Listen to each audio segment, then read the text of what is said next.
I've heard that you only received your middle school diploma. My dad would hire someone like you, but why?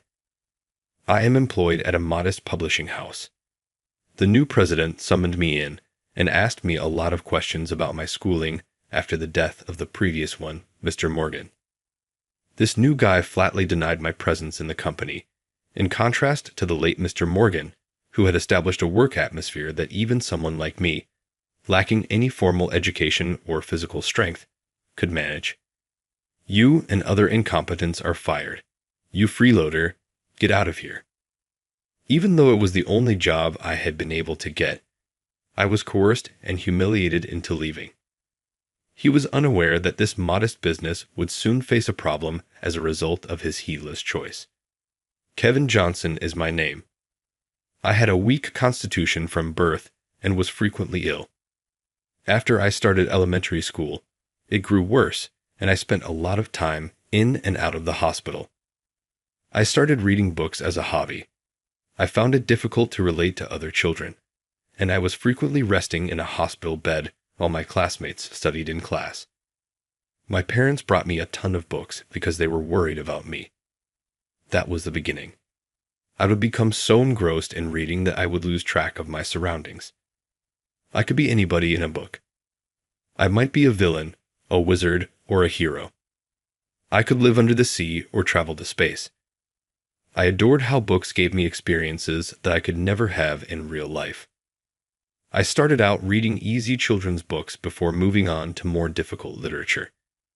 As I became a little smarter and in the upper elementary school grades, I began to desire to write my own stories. I simply poured the stories in my head onto the pages of the notebook my parents purchased me, along with a pen. In hindsight, the stories were everywhere. But I learned how much fun it might be to create anything by writing them. Kevin, it's time for your medicine. All right.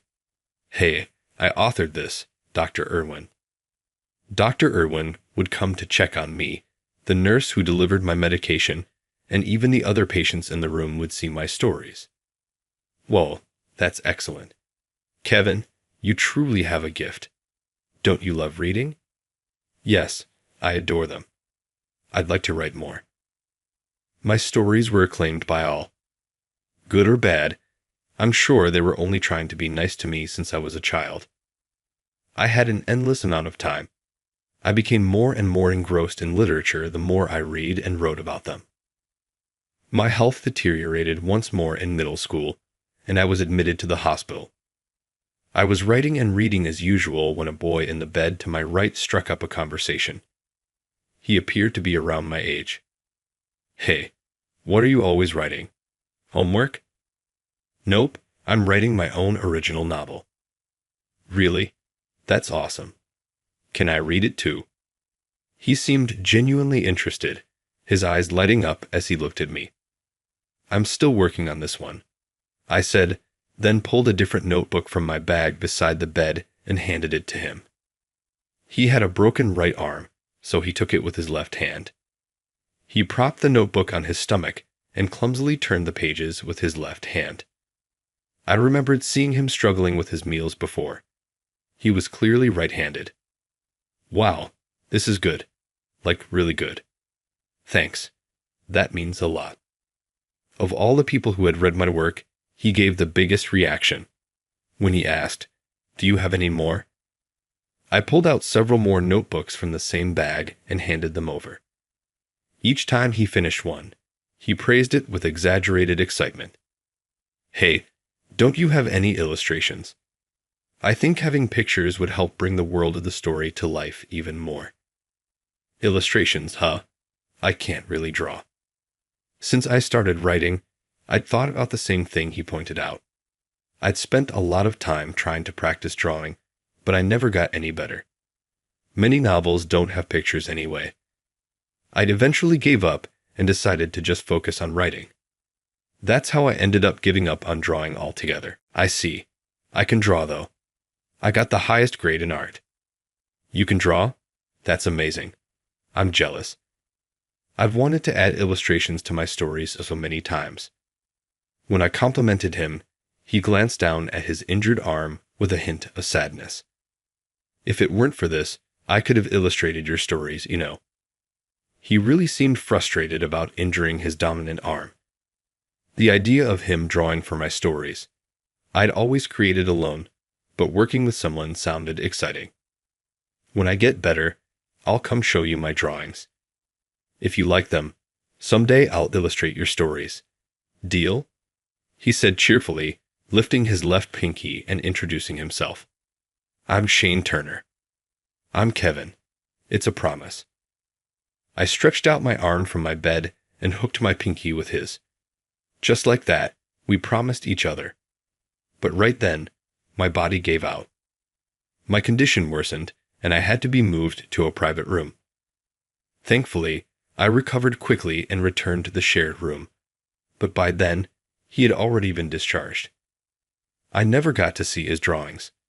I didn't even get to say goodbye. It felt like we'd never get to fulfill our promise. That thought frustrated me more than anything. Because I was hospitalized for so long, I had to give up on going to high school. Even around the time I graduated middle school, I kept having long bouts of illness. So even if I managed to pass the entrance exams, there was no way I could see it through to graduation. Still, I couldn't just sit around and do nothing. So I looked for a job that wouldn't be too hard on my body. But no such place existed, and with a body like mine, I figured I'd just be a burden wherever I went. That thought slowly wore me down and made me bitter. I was about ready to give up. Then one day, my dad reached out to a friend and found a job for me. A publishing company. Yeah, it's run by a guy named Mr. Morgan, an old friend of mine. He agreed to take you in knowing full well about your health. When I met him, Mr. Morgan turned out to be a genuinely kind man. You could feel his warmth just from the way he carried himself. I got sick often, and being a middle school graduate, I didn't understand a lot of complex things. Still, he took the time to figure out what kind of work I could handle. He was nothing short of a lifesaver. My tasks were simple: organizing files, handling paperwork, and reaching out to authors. A little while after I started working at Mr. Morgan's company, I happened to run into him during lunch, and we got to chatting. We had only ever talked about work before, so chatting like this felt refreshingly new. So, Kevin, do you have any hobbies? We chatted over lunch in the cafeteria, and he asked me more about myself. For someone like me, who barely had any friends, this kind of conversation felt genuinely enjoyable. My hobbies are reading and writing.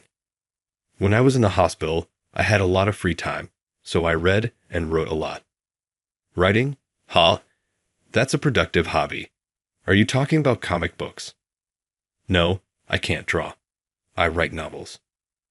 Novels. Well, I'd love to read one sometime. Hearing that from the president of a publishing company got me so excited that I brought a few notebooks full of my writing to work the next day. When lunchtime came, I took them to the cafeteria and casually made sure I ran into Mr. Morgan again.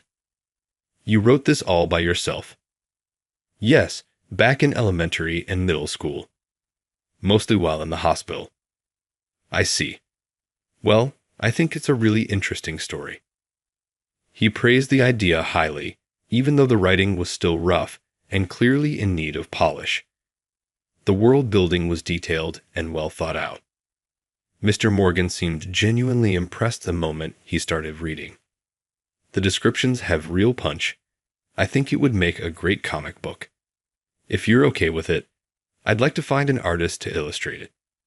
What do you say? My story, turned into a comic book? Yes, you've got real talent. It would be a waste to let this sit in a drawer like some kid's forgotten work. With the president's backing, the comic book adaptation project got off to a smooth start. I was so thrilled my heart kept pounding. I almost thought I was getting sick again. The artist assigned to the project was a man in his 30s named Ryan.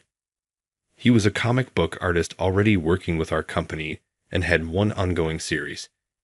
His artwork was highly praised, but apparently his storytelling had been considered weak by the public. Nice to meet you, Ryan. Yeah, I greeted him cheerfully, but he clearly wasn't pleased. He barely responded and even clicked his tongue. At first, I worried I had said or done something wrong, but I soon realized the reason for his sour mood. So this is the kid Mr. Morgan's been raving about? You've got to be kidding me. It seemed he was upset that someone like me, a sickly kid, had earned the president's recognition. He reluctantly agreed to take on the adaptation only because Mr. Morgan asked him to, but his condescending attitude toward me never changed. That alone might have been bearable, but Ryan started altering the original story without asking. He added strange new elements, and didn't even include my name as the original author. He never consulted me on how the story should be interpreted, and he rarely answered my calls. So the production moved forward without my input. Even so, I kept writing behind the scenes as a ghostwriter, just happy that my story was finally reaching the world. Despite the behind-the-scenes drama, the comic book was a massive hit.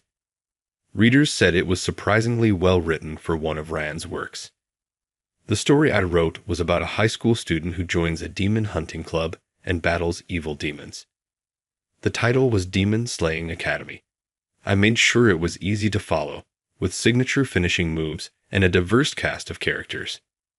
The heart of the story was about the bonds between the protagonist, his mentor, seniors, and classmates. Since the demons represented human struggles and social issues in abstract form, it resonated with readers of all ages. The series sold like crazy, eventually surpassing 10 million copies. Soon, people were talking about anime and movie adaptations. Thanks to this runaway success, our little publishing company rapidly expanded. But just as things were looking up, a devastating blow hit both me and the company. Mr. Morgan passed away suddenly.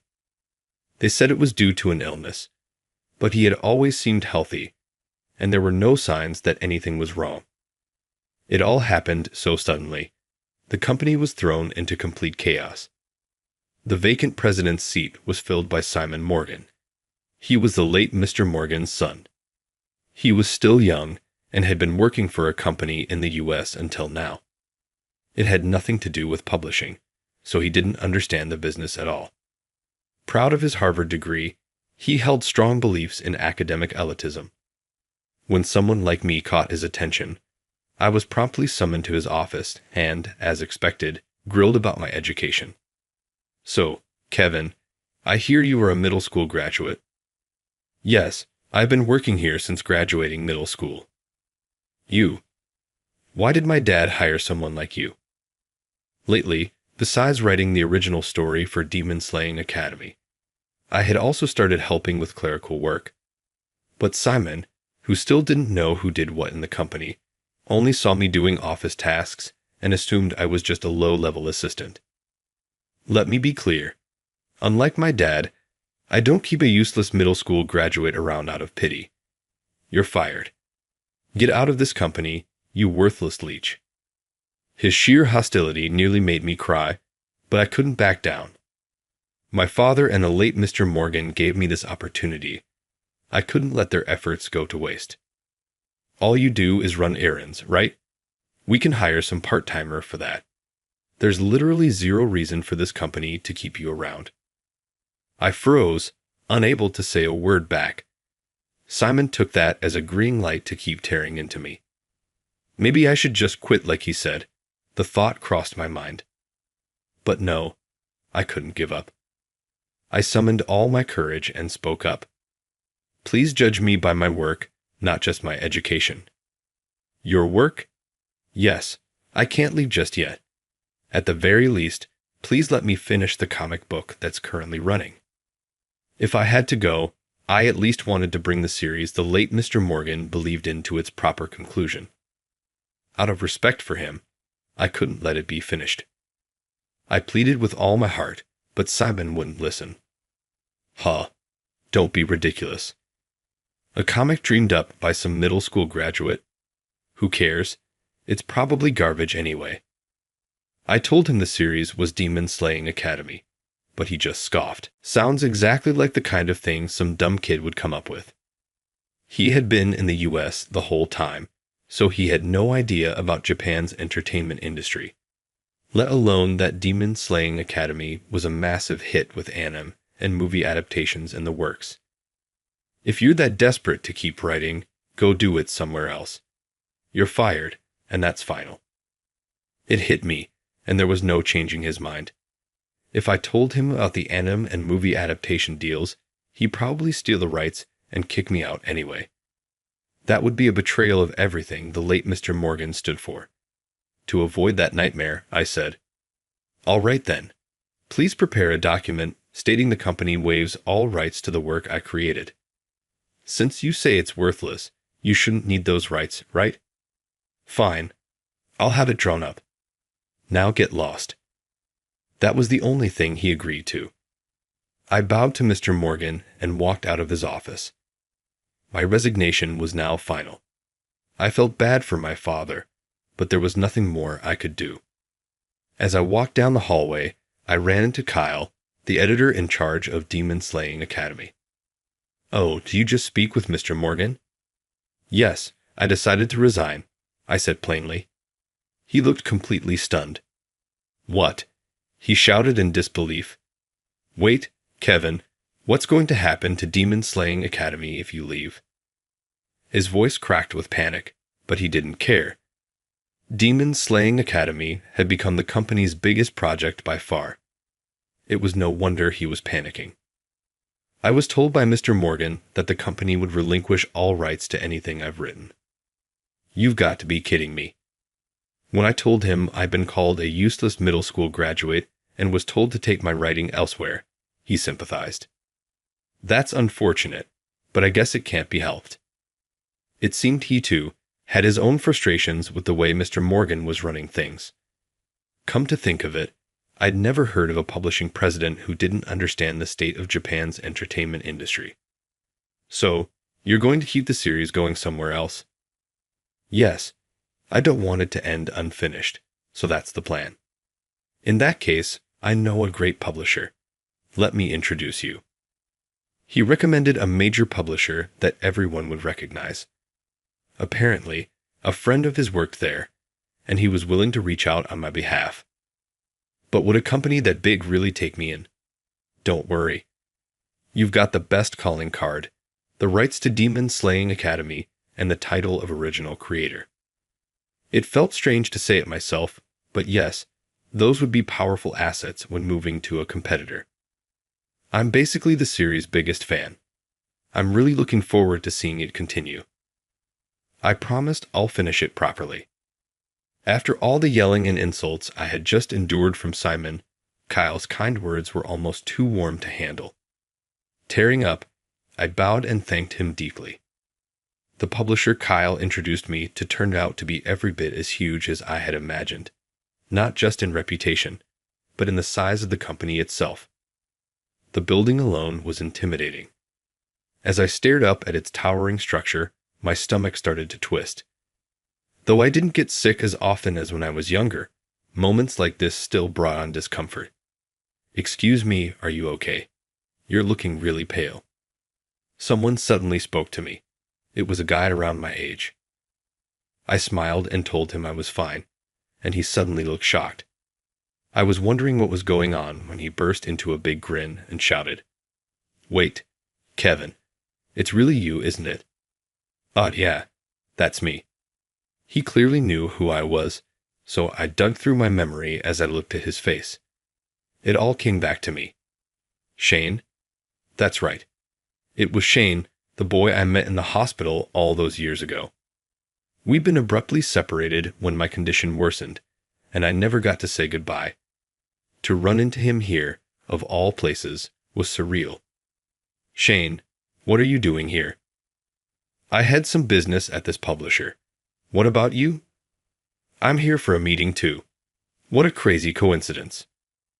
It turned out he also had business with someone in the comic books department. The coincidence was almost eerie. We held hands and laughed, overjoyed at the reunion. We parted briefly at the front desk, and I gave my name and appointment. A few minutes later, the person Kyle had contacted came to greet me. His name was Jacob. "Welcome, Kevin." Kyle told me what happened. "It sounds like you've been through a lot." "It's my fault for being a useless middle school graduate, I guess." "Ah, come on now. Let's not just stand here. This way, please." We took the elevator up and were led into a meeting room. Inside, a man was already waiting. "Hello, I'm Adrian, the editor-in-chief." "Hi, I'm Kevin." It seemed Jacob had already spoken to him, and we jumped straight into discussions about relaunching Demon Slaying Academy. I have to say, I'm really surprised.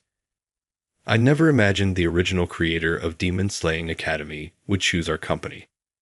Thank you for having me. If not for this chance, that hit series might have fallen apart. What began as small talk soon turned into an in-depth planning session.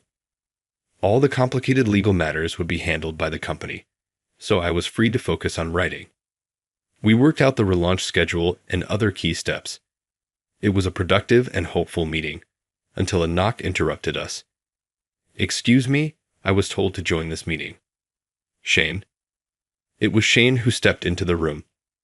We both looked at each other in total confusion until Jacob explained. "Oh, you two know each other." "Actually, we held a selection process for a new artist for Demon Slaying Academy, and everyone agreed that Shane was the best choice. His artwork was known for its delicate details and intense energy, making him a perfect match for the story's bold moves and colorful cast." "Wait, hold on. So Kevin is the original author of Demon Slaying Academy?" "Yeah. My name never showed up anywhere, so no one really knew. The previous artist, Ryan, had refused to credit me, even when the late Mr. Morgan requested it. I had given up on it, thinking as long as my rights were protected, the credit didn't matter." "Are you really saying I can draw this?" "I get to illustrate your story, Kevin." Shane's voice was full of emotion, like he might cry at any second. Seeing him that happy nearly brought tears to my own eyes. When Jacob and Adrian nodded and said, "We're counting on you," Shane bowed deeply in gratitude. Not long after, he showed me the rough drafts based on my script. Come to think of it, this was the first time I'd ever seen his artwork. Back then, we never got the chance. These are just rough sketches, but this is the general idea. Whoa, the detail is insane. And you're going to polish it even more. The line work was delicate. The page layouts were dynamic and powerful. The panel flow was natural and cinematic. Every part of it looked like the work of a top-tier comic book artist. Shane insisted it was just a draft, but even at this stage, it already surpassed Ryan's work. His art style fit Demon Slaying Academy perfectly. It's incredible, and it's exactly how I imagined it. I said it without exaggeration, and Shane beamed with joy. I couldn't help but jump with excitement like a little kid. We did it, Kevin. We finally kept our promise. That promise we made that day in the hospital, the vow that Shane would illustrate my story, had finally been fulfilled. "Yeah, Shane." We shook hands again, laughing together. His face still had that same innocent smile I remembered from childhood. A while later, Demon Slaying Academy launched its new serialization. Then one day, my phone rang. "Ryan? Hello? Hey, you." I almost dropped my phone, startled by the sudden shouting.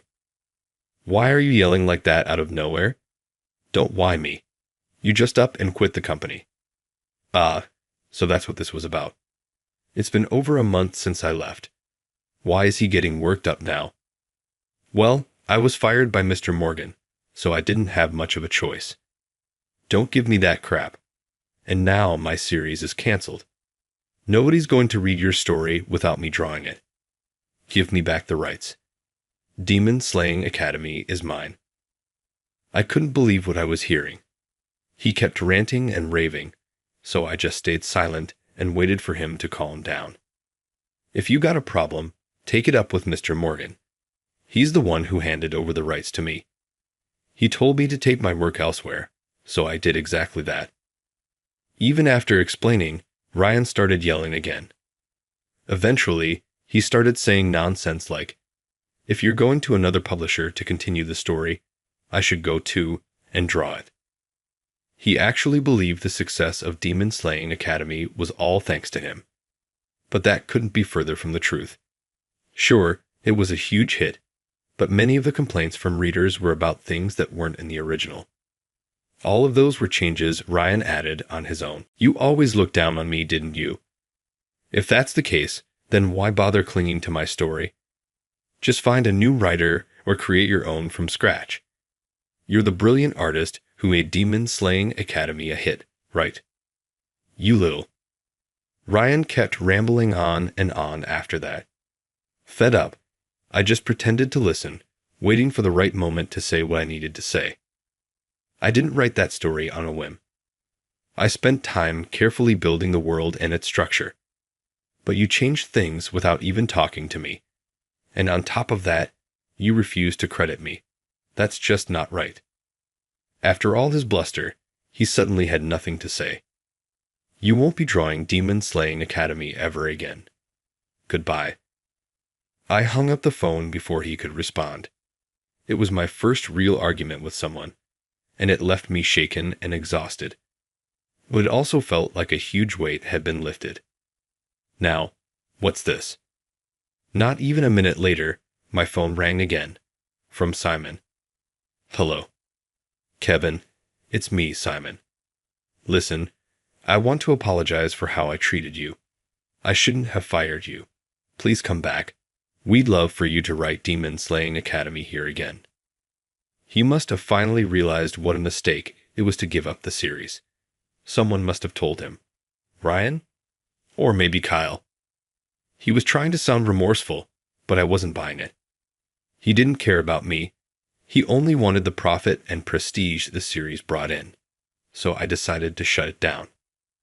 Getting the company to release the rights back then was the best decision I've ever made. The series has upcoming multimedia adaptations, you know. But I guess that has nothing to do with you now. Goodbye. Wait, just hear me out.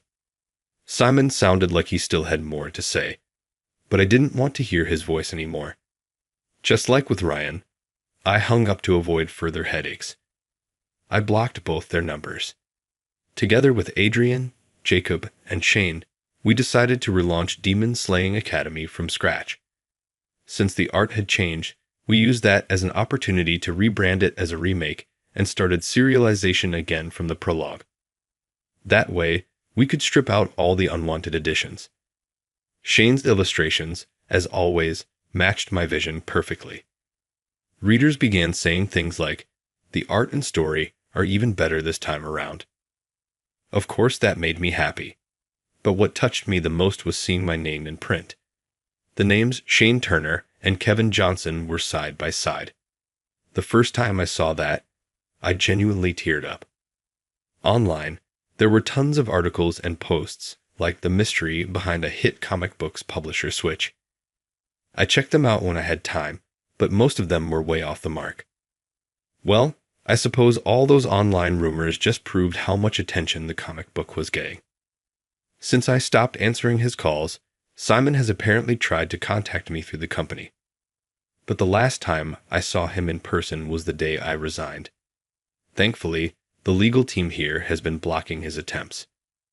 Being at a big company came with that kind of protection, and it was reassuring. Eventually, Simon's company went bankrupt. I owed a huge debt to the late Mr. Morgan, so seeing the company go under made me sad.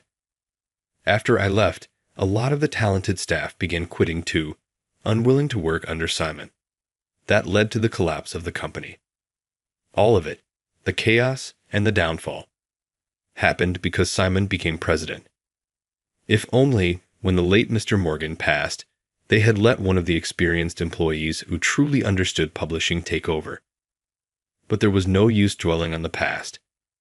It's really gone. I happened to be in the neighborhood and passed by the old building. The publisher's sign had been taken down, and some kind of renovation work had begun. I didn't feel joy, but I wasn't exactly devastated either. It was hard to describe, just a complicated mix of emotions. Later, Demon Slaying Academy became a global phenomenon thanks to the multimedia adaptations. It made me proud to know of so many people had read it. If it weren't for you, Kevin, I don't think I'd have made it this far as an artist. And if it weren't for your art, Shane, this story never would have gotten this far either. Demon Slaying Academy was nearing its climax and would wrap up in a few months. We'd already started developing our next project. Of course, Shane would handle the illustrations. Here's to more great work together, my partner. Yeah, let's keep it going, Shane. That promise we made in a hospital room didn't end with just one story.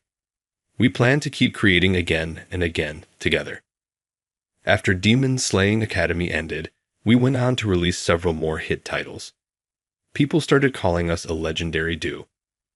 I get inspired just by looking at Shane's drawings, and he brings my stories to life exactly as I imagine them.